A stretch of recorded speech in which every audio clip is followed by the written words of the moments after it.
الحمد لله نحمده ونستعينه ونستغفره ونؤمن به ونتوكل عليه ونعوذ بالله من شرور أنفسنا ومن سيئات أعمالنا من يهده الله فلا مضل له ومن يضلل فلا هادي له وأشهد أن لا إله إلا الله وحده لا شريك له وأشهد أن محمدا عبده ورسوله اللهم صل على محمد وعلى آل محمد كما صليت على إبراهيم وعلى آل إبراهيم إنك حميد مجيد اللهم بارك على محمد وعلى آل محمد كما باركت على إبراهيم وعلى آل إبراهيم إنك حميد مجيد رب اشرح لي صدري ويسر لي أمري واحلل عقدة من لساني يفقهوا قولي سبحانك لا علم لنا إلا ما علمتنا إنك أنت العليم الحكيم أما بعد فإن خير الحديث كتاب الله وخير الهدي هدي محمد صلى الله عليه وسلم وشر الأمور محدثاتها وكل محدثة بدعة وكل بدعة ضلالة وكل ضلالة في النار فأعوذ بالله من الشيطان الرجيم بسم الله الرحمن الرحيم قال الله تعالى في القرآن المجيد هو الذي أرسل رسوله بالهدى ودين الحق ليظهره على الدين كله ولو كره المشركون قابل صد احترام حاضرین مجلس محترم مکرم سامعین کرام، ہر قسم کی تعریفات اس خالق مالک ارض و سماوات کے لیے اور لاکھوں کروڑوں درود و سلام آپ محمد مصطفیٰ صلی اللہ علیہ وآلہ وسلم کی ذات اقدس پر۔ رمضان المبارک کی یہ بابرکت ساعتیں جن کو تیزی سے ہم نے گزار دیا ہے، وہ لوگ جو اس میں محنت کر پائے ہیں شوق سے اور لگن سے، ان کو چاہیے کہ وہ اللہ رب العزت کا شکر ادا کریں، اور جو لوگ اپنی کمزوری کے باعث کچھ نہیں کر سکے انہیں چاہیے کہ وہ اپنے باقی ماندہ ایام میں کمر کو کس لیں، اللہ رب العزت کے سامنے کھڑے ہو جائیں۔ یہ چند ساعتیں، یہ چند گھڑیاں جو باقی ہیں، اس میں اپنے رب کو راضی کرنے میں کامیاب ہو جائیں۔ ان آنکھوں سے اگر اشک بہہ جائیں نا تو جہنم کی دہکتی ہوئی آگ کو وہ ٹھنڈا کر دیتے ہیں۔ انسان اگر اللہ رب العزت کے سامنے ان خالی ہاتھوں کو شرمندگی اور ندامت سے اٹھا دیتا ہے تو رب العالمین ان ہاتھوں کو خالی نہیں لوٹاتا ہے۔ ماہی بے آب کی طرح جب انسان تڑپنے لگتا ہے اور اس رب العالمین کا قرب حاصل کرنے کے لیے بیتاب ہو جاتا ہے تو وہ رب بندے کو اپنا قرب عطا کر دیتا ہے۔ وہ ایسا در ہے کہ جس سے کبھی کوئی خالی نہیں گیا ہے۔ وہ بادشاہ ہے جو عطا کر کے ہی انسان کو بھیجتا ہے۔ صرف انسان کو طریقہ آنا چاہیے، صرف انسان کو مانگنے کی ادا آنی چاہیے، اپنی عاجزی اور انکساری کا اظہار کرنا آنا چاہیے۔ جب انسان اس بات کو ثابت کرنے میں کامیاب ہو جائے کہ اے اللہ میں تیرا عاجز بندہ، تیرا خاکسار بندہ، تو اللہ رب العزت انسان کو پھر بلندی عطا کر دیتا ہے۔ یہ سجدہ اللہ رب العزت کے آگے جو ہم کرتے ہیں، یہ عاجزی اور انکساری کی سب سے بڑی علامت ہوتا ہے۔ یہ پیشانی جو ہم اللہ کے سامنے جھکا دیتے ہیں نا، یہ پیشانی عاجزی اور انکساری کی سب سے بڑی علامت ہے۔ جانتے ہیں یہ سجدہ اللہ کو کتنا پسند ہے؟ یہ سجدہ اللہ کو اتنا پسند ہے کہ میرا بندہ میرے آگے جھکا، یہ پیشانی اس نے میرے در کے علاوہ کسی اور جگہ کبھی نہیں جھکائی تھی۔ تو رسول اللہ صلی اللہ علیہ وآلہ وسلم کے فرمان کے مطابق، وہ لمبی حدیث ہے، اس کا محل شاہ ذکر کرتا ہوں کہ آپ کے فرمان کے مطابق جہنم میں اگر کوئی مسلمان چلا بھی جائے گا اپنے گناہوں کی وجہ سے، اور جب اس کو جہنم سے نکالا جائے گا تو جہنم کی آگ اس کے سارے جسم کو تو جلائے گی، مگر اللہ نے جہنم کی آگ پر اس پیشانی کو جلانا حرام کر دیا۔ یہ پیشانی اس کو جہنم کی آگ بھی نہیں جلاتی۔ کیوں؟ اللہ کے سامنے یہ پیشانی جھکتی ہے تو بندہ، رسول اللہ صلی اللہ علیہ وسلم نے فرمایا، بندہ اللہ کے سب سے زیادہ قریب ہو جاتا ہے وَهُوَ سَاجِدٌ، جب وہ سجدے کی حالت میں ہوتا ہے۔ اس رمضان المبارک کے اندر بڑی عبادتیں کی ہم نے، بڑے روزے بھی رکھے، بڑے قیام بھی کرے، بڑے صیام بھی کیے۔ میں آپ کو بتاؤں، انسان جو دستور دنیا میں اپناتا ہے وہی دستور اس کو اپنے اللہ کے لیے بھی اپنانا چاہیے۔ دنیا میں اگر آپ نے اپنے مالک کو، اپنے باس کو خوش کرنا ہو تو کیا کرنا پڑتا ہے؟ اس کے لیے ایکسٹرا آرڈنری محبت، اب اس کے لیے کچھ اضافی کام، کچھ اضافی جذبات، کچھ اوور ٹائم میں کام کرنے ایسے پڑتے ہیں کہ مالک کو اندازہ ہو جائے کہ یہ صرف نوکری نہیں کر رہا، یہ مجھ سے محبت کر رہا ہے، یہ اپنا سمجھ کے کر رہا ہے۔ جب مالک کو، دنیا میں بات کر رہا ہوں، جب مالک کو یہ اندازہ ہوتا ہے نا کہ یہ نوکری نہیں صرف کر رہا، یہ میرا اپنا بن کے کام کر رہا ہے، تو پھر اس کے دل میں ایک محبت پیدا ہوتی ہے، پھر وہ آپ کا خیال باقیوں کی نسبت زیادہ رکھنا شروع کر دیتا ہے، پھر وہ آپ کی بات زیادہ ماننا شروع کر دیتا ہے، پھر وہ آپ پہ اعتماد زیادہ کر لیتا ہے۔ یہ ذرا سوچیں، اس ماہ رمضان المبارک میں اس کے حوالے سے یہ سوچیں، ہم نے اپنے رب کو راضی کرنے کے لیے، اپنے رب کا قرب حاصل کرنے کے لیے ایکسٹرا کام کیا کیا ہے؟ ہم نے بڑھ چڑھ کر، روٹین سے ہٹ کر ہم نے کیا کیا ہے؟ ایک مثال سے آپ کو بات سمجھاؤں گا۔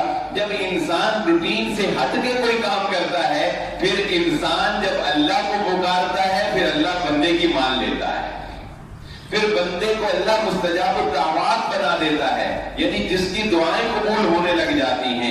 لیکن کچھ کرنا پڑے گا، وہ کرنا کیا پڑے گا؟ رسول اللہ صلی اللہ علیہ وآلہ وسلم نے ارشاد فرمایا، بنی اسرائیل کے 3 اشخاص تھے، وہ تینوں دوست سفر پر نکلے، اور سفر پر جاتے ہوئے راستے میں طوفان آ گیا۔ تیز طوفان میں انہوں نے ایک غار میں پناہ لی۔ جب غار میں پناہ لی تو اس غار کے آگے ایک پتھر آ گیا جس نے اس غار کے دروازے کو بند کر دیا۔ تو اب وہ تینوں دوست پریشان تھے، تو پریشانی کے عالم میں انہوں نے کہا، ہم نے زندگی میں کبھی اللہ کی رضا کے لیے کچھ کام کیا ہوگا؟ کوئی ایکسٹراڈنری کام، روٹین کے کام سے ہٹ کر کوئی کام، تو اللہ کو بتائیں اور اللہ سے کہیں، یا اللہ تیرے لیے کیا تھا، آج تو بھی ہمارے لیے کر، تیرے لیے ہم نے کیا تھا، آج تو بھی ہمارے لیے کر۔ تو ان میں سے پہلے نے اپنے خالی ہاتھوں کو اٹھایا اور اٹھا کر کہنے لگا، اے اللہ، تو جانتا ہے میں بکریاں چراتا ہوں، ان کا دودھ دھو کر گھر لے کر آتا ہوں، میری یہ عادت تھی کہ سب سے پہلے گھر داخل ہو کے اپنے ماں باپ کو پلاتا تھا، پھر اپنے بیوی بچوں کو، ملازمین کو دیتا تھا۔ یا اللہ، ایک دن ایسا ہوا میں لیٹ ہو گیا، میں تاخیر سے گھر پہنچا، میرے ہاتھ میں دودھ تھا مگر میرے ماں باپ سو چکے تھے، اللہ میں اس دودھ کے پیالے کو لے کر اپنے ماں باپ کے سرہانے بیٹھا رہا، ساری رات گزر گئی، ان کو نیند سے بیدار کر کے تکلیف دینے کی مجھ میں ہمت نہ تھی، اور اس روٹین کو توڑنے کی میں جسارت نہ کر سکا۔ میرے بچے، میری بیوی مجھ سے دودھ کو مانگتے رہے، مگر اللہ میں نے ان کو دودھ نہ دیا، حتیٰ کہ صبح ہوئی، میرے ماں باپ بیدار ہوئے، میں نے ان کو دودھ پلایا، پھر اپنے بیوی بچوں کو دیا۔ اے اللہ، اگر اپنے ماں باپ کی یہ تابعداری اور فرما برداری میں نے تیری رضا کے لیے کی تو آج میری مان کے اس پتھر کو ہٹا دے۔ وہ فوراً مان لی گئی نا، فوراً پتھر تھوڑا سا ہٹ گیا۔ اچھا ذرا اس پہ غور کریں تو یہ بتائیں کہ اگر وہ اپنے بیوی بچوں کو دودھ دے دیتا تو کیا کوئی گناہ کرتا، کوئی غلطی کرتا؟ نہیں، کوئی غلطی نہیں تھی، بلکہ عقل مند کوئی زیادہ سیانا ہو تو وہ کہے گا یار اس کو دے ہی دینا چاہیے تھا، اپنے بیوی بچوں کا بھی رلاتا رہا، مگر دل میں جو جذبات تھے وہ اتنے بلند تھے کہ اس کی ایک رات کا جاگنا اللہ کو اتنا پسند آیا کہ اس کو مستجاب الدعوات بنا دیا۔ ایک رات جاگی اس نے ماں باپ کے سرہانے پیالے کو پکڑ کر۔ تو زندگی میں کبھی ایسا بھی کچھ کرنا چاہیے جو روٹین سے ہٹ کر ہو جائے اور اس رب العالمین کو راضی کرنے میں کامیاب ہو جائے۔ دوسرے نے کہا یا اللہ تو جانتا ہے، یہ ذرا محبت کے شدائی نوجوان جو ہیں جو کہتے ہیں میرا اوڑھنا بچھونا محبت، محبت میں ماں باپ کو بھی دھو کر، محبت میں معاشرے کو بھی دھو کر، عزتوں کی نیلامی محبت میں کرتے ہیں، وہ آئیں ذرا اس حدیث کو سنیں اور دیکھیں کہ رب کی محبت سے بڑھ کر کوئی محبت نہیں، اللہ کی چاہت سے بڑھ کر کوئی چاہت نہیں ہے۔ وہ آیا، اس نے کہا، اس نے خالی ہاتھوں کو اٹھایا، اس نے کہا یا اللہ تو جانتا ہے میں اپنے چچا کی بیٹی سے محبت کرتا تھا، میں اس کو اپنے لیے برائی پر آمادہ کرتا تھا، وہ نہیں مانتی تھی، پھر ایک وقت ایسا آیا کہ ہمارے علاقے میں قحط پڑ گیا، قحط سے لوگوں کی جان جانے لگی، وہ بیچاری بھی مجبور حال ہو کے میرے پاس آ گئی، میں نے 120 اشرفیوں پر اس کو اپنے لیے راضی کر لیا، پھر وہ 4 دیواری بند کمرے میں میرے بستر پر موجود تھی، اے اللہ میں اس پر طاقت رکھ چکا تھا، میں اس پر دسترس حاصل کر چکا تھا، میں شیطان کی تمنا اور اپنی حفظ اور تما اور لالچ اور خواہش نفس کو پورا کرنے کے اوپر مکمل قادر تھا، پھر جب میں اس کے قریب جانے لگا اس کی آنکھوں سے اشک بہنے لگے، میں نے پوچھا یہ کیا ہے؟ اس نے کہا یہ آنسو میری بے بسی کا ثبوت ہے، یہ آنسو میری محتاجی، یہ آنسو میری مجبوری کا ثبوت ہے، میں یہ گناہ نہیں کرنا چاہتی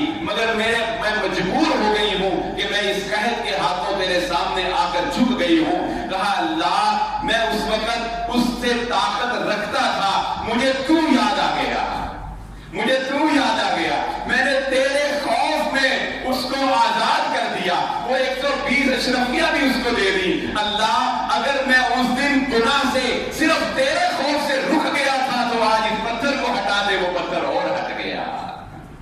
کبھی زندگی میں اس کے خوف سے کسی کو معاف کیا ہو، کبھی زندگی میں اس کے خوف سے کسی گناہ سے توبہ کی ہو، کبھی زندگی میں اس کے خوف سے گناہ پر دسترس حاصل کرنے کے بعد اس کو چھوڑا ہونا، اللہ کی قسم وہ لذت ملے گی اس گناہ میں، وہ رب تمہیں وہ قرب عطا کرے گا، تم ہاتھ اٹھاؤ گے وہ قبول کرتا چلا جائے گا، وہ بھی قبول ہو گئی۔ پھر تیسرے نے کہا یا اللہ میں تو بڑا گناہگار، لیکن ایک دفعہ میرے پاس مزدوروں نے مزدوری کی، میں نے اپنا کوئی کام مزدوری پہ کروایا تو ان میں سے ایک مزدور اپنی مزدوری لیے بغیر چلا گیا، میں نے اس کی مزدوری سے ایک بکری خریدی، اس بکری سے آگے بچے ہوئے، میں ان کی پرورش کرتا رہا، میں ان کو پالتا رہا، یہ مفت میں خدمت خلق ہو رہی ہے، یہ اس کا کوئی معاوضہ نہیں لیا جا رہا۔ تو وہ بکریاں بڑھتی ایک ریوڑ بن گیا، پھر کچھ سالوں کے بعد وہ مزدور میرے پاس آیا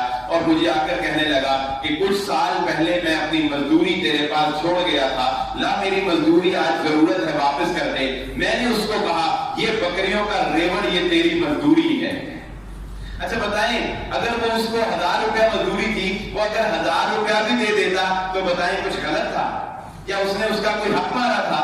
پھر وہ خود نہیں لے کر گیا، 2 سال بعد آیا تو 1000 ہی دے دینا کافی تھا، مگر یہ جو جذبہ اس نے ایکسٹرا کیا، یہ جو اضافی اس نے محنت کی، یہ جو اضافی خدمت خلق کا کام اس نے کیا، تو وہ کہنے لگا یہ بکریوں کا ریوڑ تیرا ہے۔ تو وہ کہنے لگا جناب مذاق تو نہ کریں، میں تو آج سالوں بعد اپنی مزدوری لینے آیا ہوں۔ تو اس نے کہا یہ سن، تیری مزدوری سے یہ بکری لی تھی، اس بکری میں اللہ نے یہ برکت دی ہے، یہ آج ریوڑ بن گیا ہے۔ وہ سارا ریوڑ لے کر چل پڑا، کہا اللہ اگر یہ کام تیری رضا کے لیے کیا تھا پتھر کو ہٹا دے، وہ پتھر پورا ہٹ گیا تھا۔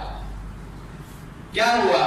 ایک نے خدمت خلق کی رب کی رضا کے لیے، وہ بھی مستجاب الدعوات میں شامل ہو گیا۔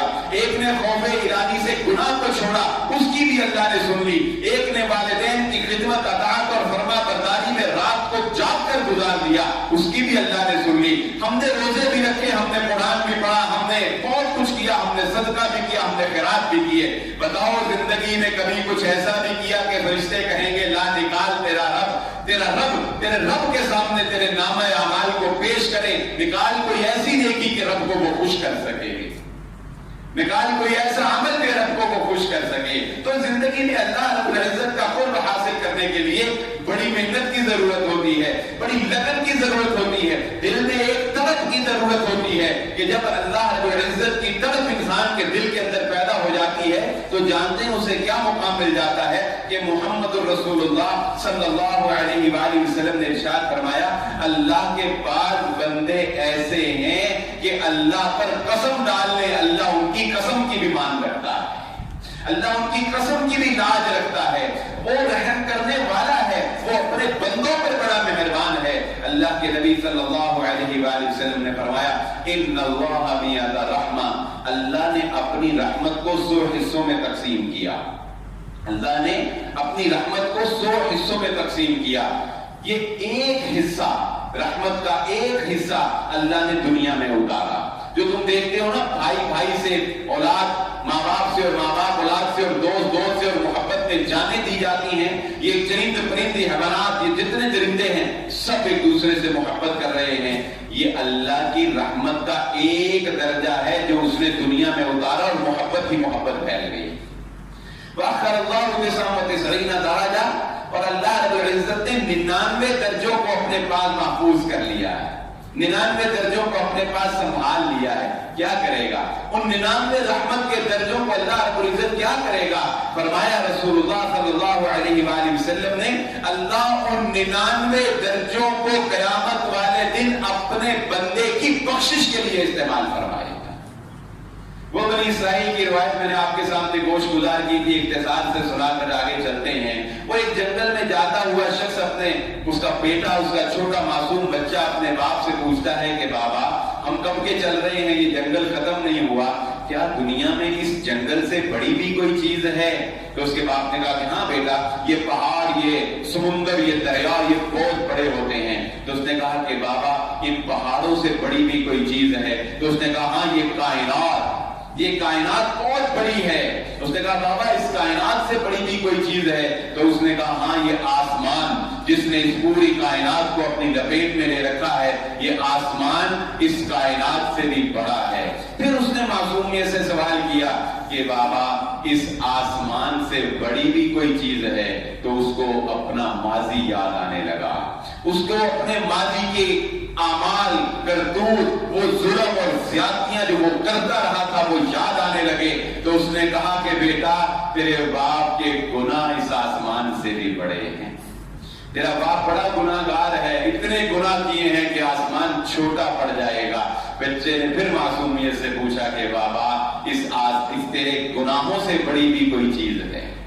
تیرے گناہوں سے بڑی بھی کوئی چیز ہے؟ تو پھر اس کے چہرے کے اوپر مسکراہٹ آئی اور اس نے کہا کہ ہاں، میرے گناہوں سے بڑی میرے رب کی رحمت ہے۔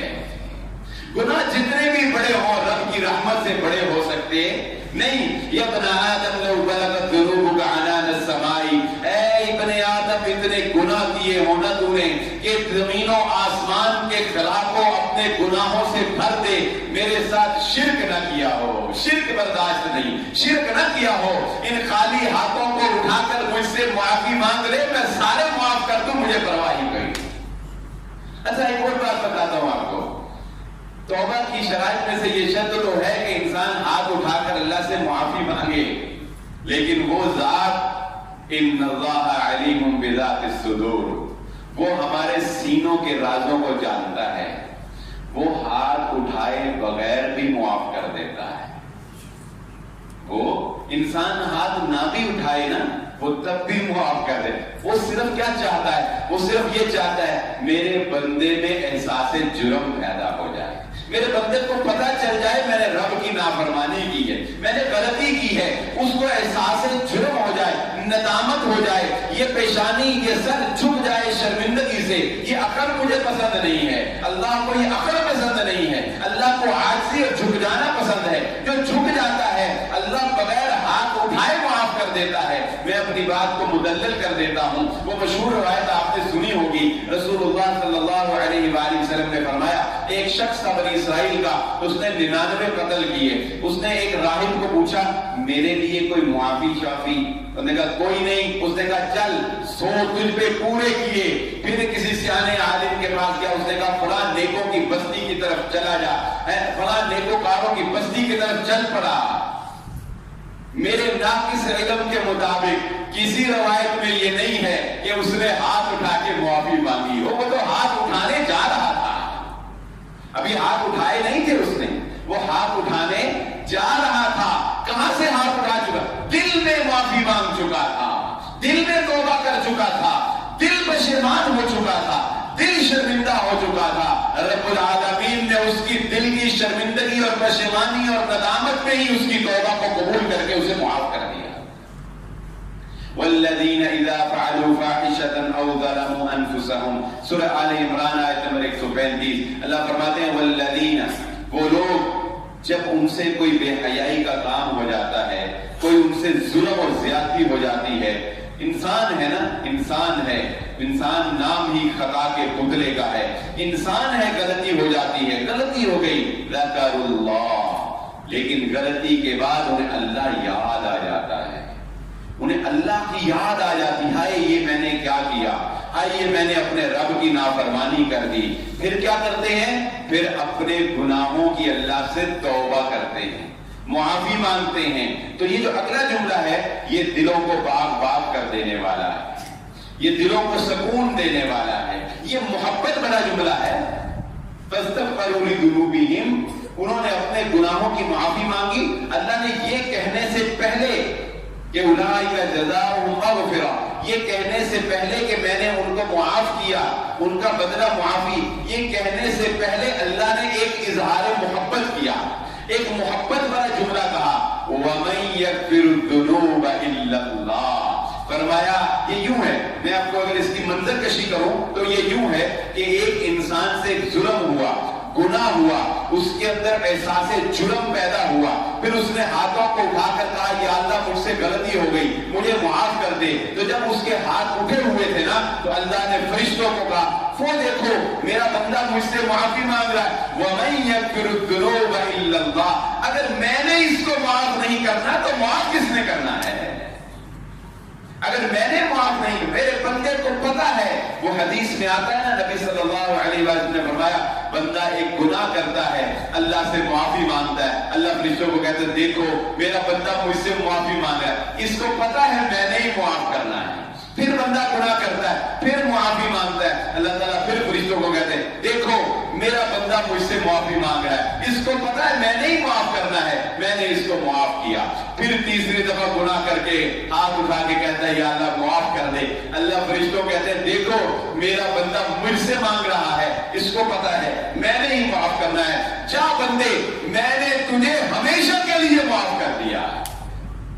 اللہ رب العزت اس کو ہمیشہ کے لیے معاف فرما دیتے ہیں. رسول اللہ صلی اللہ علیہ وآلہ وسلم نے فرمایا شیطان نے جب اللہ رب العزت نے اسے اپنے دربار سے نکالا تو شیطان نے کہا اے اللہ مجھے تیری عزت کی قسم, مجھے تیرے جلال کی قسم کہ جب تک تیرے بندوں کے جسموں میں روحیں باقی رہے گی میں ان کو گمراہ کرتا رہوں گا. تو شیطان کی گمراہی کے مقابلے میں چاہے وہ دائیں سے آئے, بائیں سے آئے, آگے سے آئے, پیچھے سے آئے, خون میں جسم میں خون کی گردش کرنے کی طرح گردش کرے, چاہے وہ عورت کو ہتھیار بنا کے گمراہ کرے, چاہے وہ مال کے فتنے سے ہمیں گمراہ کرنے کی کوشش کرے, چاہے وہ موسیقی سے ہماری روحوں کو تار تار کر دے, شیطان جتنے بھی ہتھ کنڈے استعمال کر لے, اپنے رب کی اس بات کو اے مومنوں یاد رکھنا. اس نے شیطان کو جواب دیتے ہوئے کہا تھا ٹھیک ہے تو میرے بندوں کو گمراہ کرتے رہنا, مگر مجھے بھی اپنے عزت کی قسم, مجھے بھی اپنے جلال کی قسم,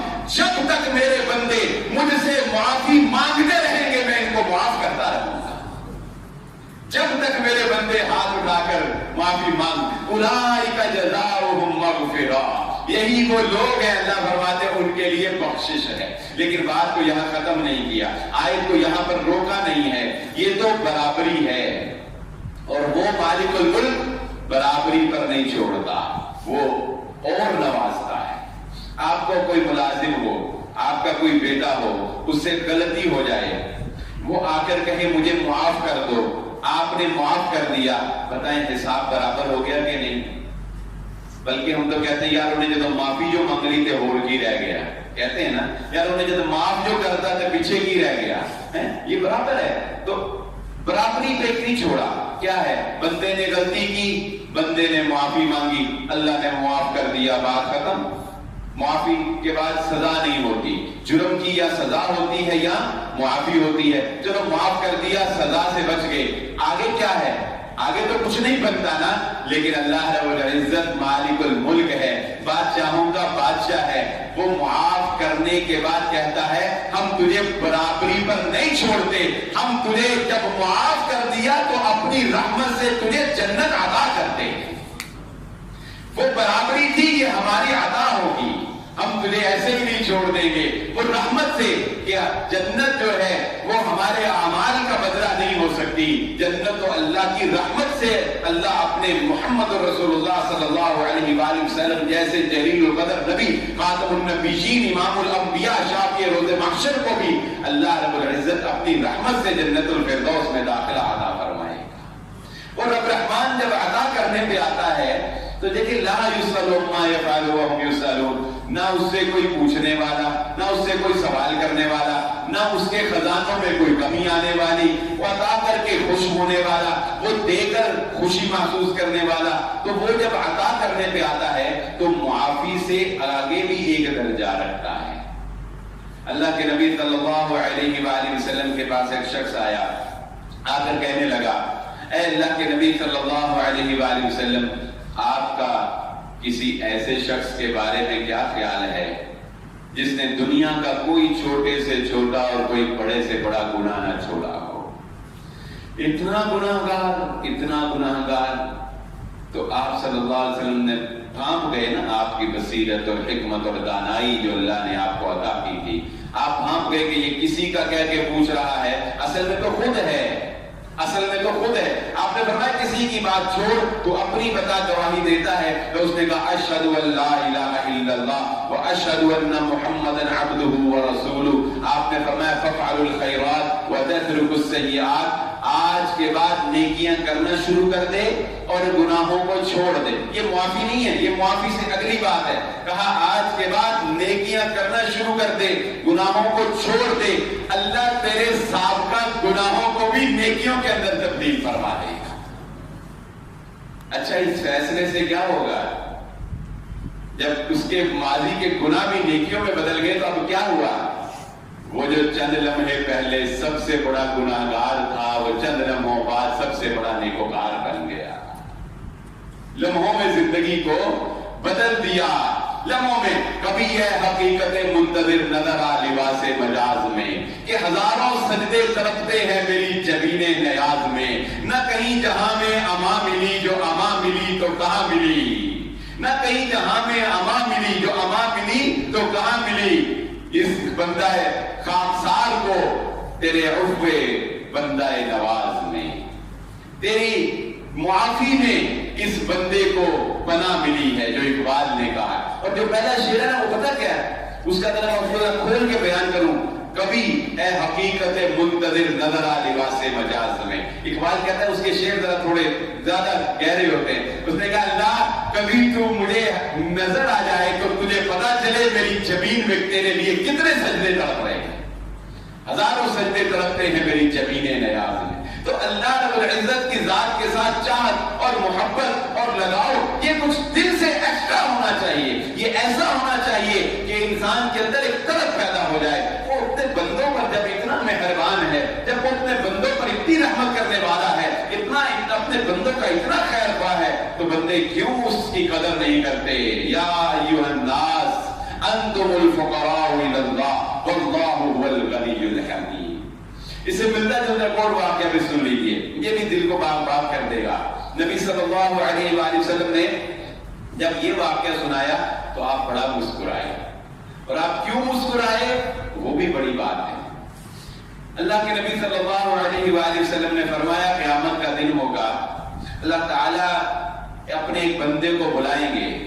معاف تو اس نے کرنا ہے لیکن معافی سے پہلے وہ اپنے بندے کو بلائے گا، فرشتوں کو کہے گا ذرا اس کو ایک طرف کرو، اس کو اس کے نامہ اعمال کو کھول کے اس کے بڑے بڑے گناہ جو اس نے بڑے بڑے گناہ کیے ہیں تو 4-5 وہ اس کو ذرا یاد کرواؤ.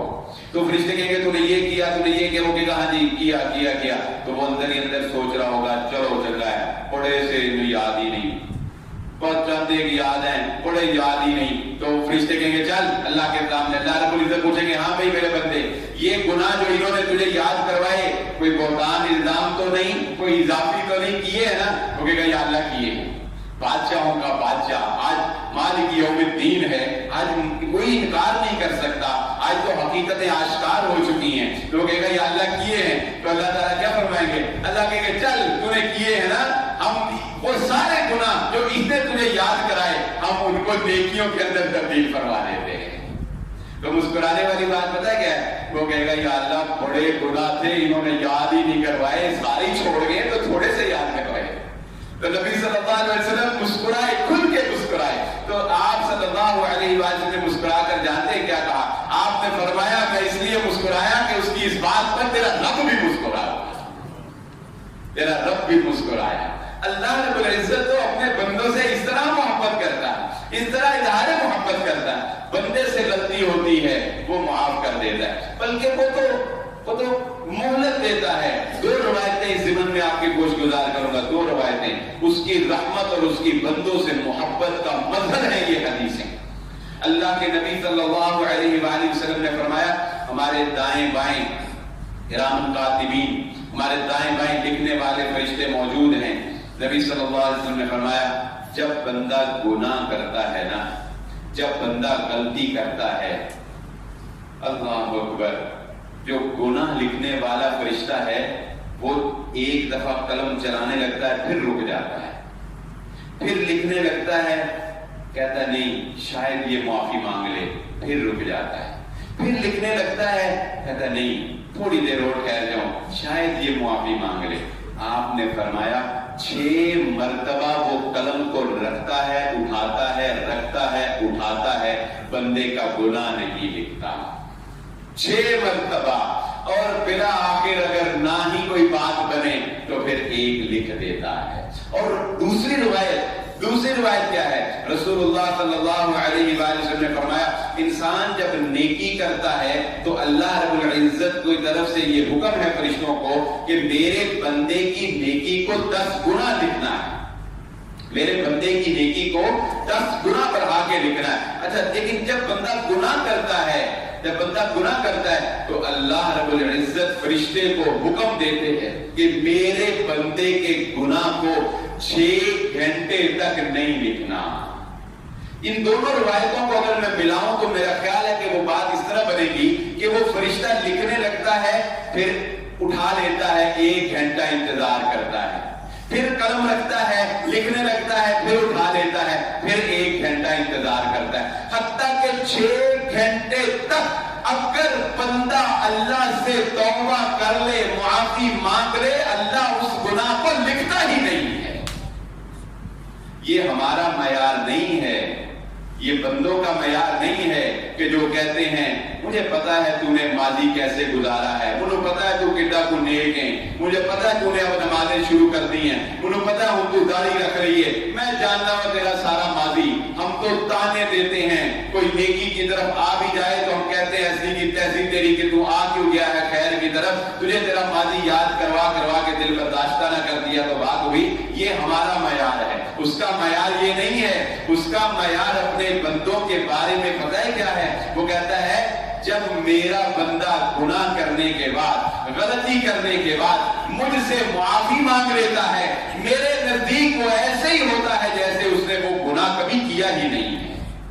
التائب من الذنب کمن لا ذنب له, گناہ سے توبہ کرنے والا, گناہ سے معافی مانگ لینے والا اللہ رب العزت کے ہاں, اللہ کے نزدیک ایسے ہی سمجھا جاتا ہے جیسے اس نے کبھی وہ گناہ کیا ہی نہیں ہوتا ہے. یہ ماہ مبارک کی جو گزرتے ہوئے لمحات, جو گزرتی ہوئی گھڑیاں ہیں, ان میں یہی پیغام آپ کو دینا چاہتا ہوں کہ اللہ اللہ رب العزت کے سامنے ان ہاتھوں کو اٹھائیں, اپنے ماضی پر نظر دوڑائیں, کتنوں پر ظلم کیا, کتنوں کو زیادتی کا نشانہ بنایا, کتنوں کو زبان سے تکلیف دی, کتنوں کو تانے دیے, کتنوں پر حق مارے, کتنی نمازیں چھوڑی, کتنے روزے چھوڑے, کتنے گناہ کیے, کتنی دفعہ جھوٹ بولا, کتنا سود کھا رہے ہیں, کتنی رشوتیں لے رہے ہیں, کتنی بے پردہ عورتوں کے اوپر نگاہوں کو اٹھایا ہے, نہ جانے سر تپا ہم کتنے گناہ کر چکے ہیں. مگر ان خالی ہاتھوں کو اٹھا کر اس رب کو کہیں اللہ معاف کر دے, اللہ شرمندگی ہے معاف کر دے. اللہ کی قسم وہ کہتا ہے میں سارے معاف کروا دوں, مجھے پرواہ ہی کوئی نہیں.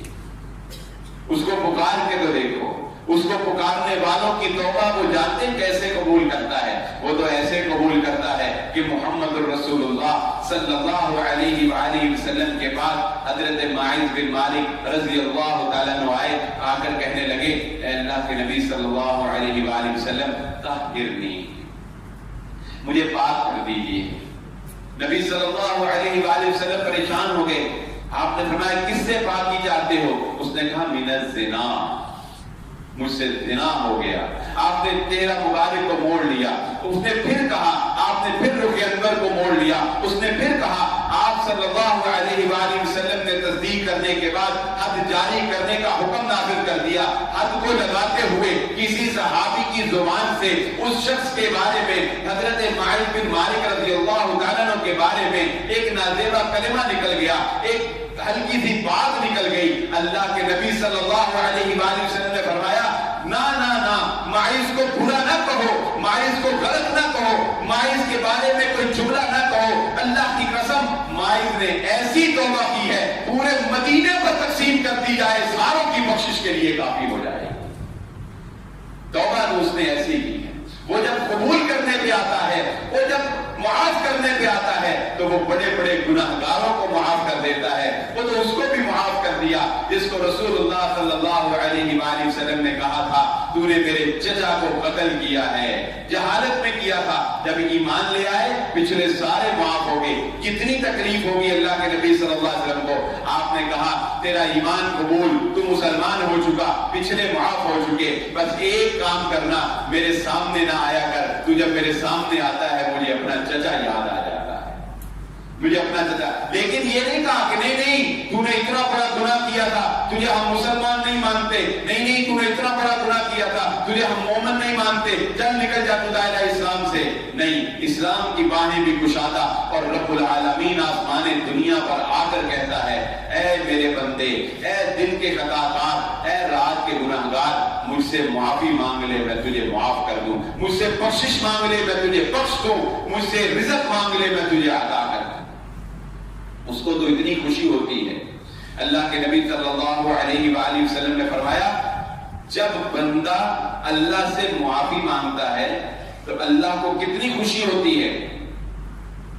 ایک شخص سفر پر نکلا, سواری پر اپنا سامان لادا اور چلے جا رہا ہے, راستے میں کہیں آنکھ لگ گئی, سواری کما تازو سامان گم گئی. ڈھونڈ رہا ہے, ڈھونڈتے ڈھونڈتے تھک گیا.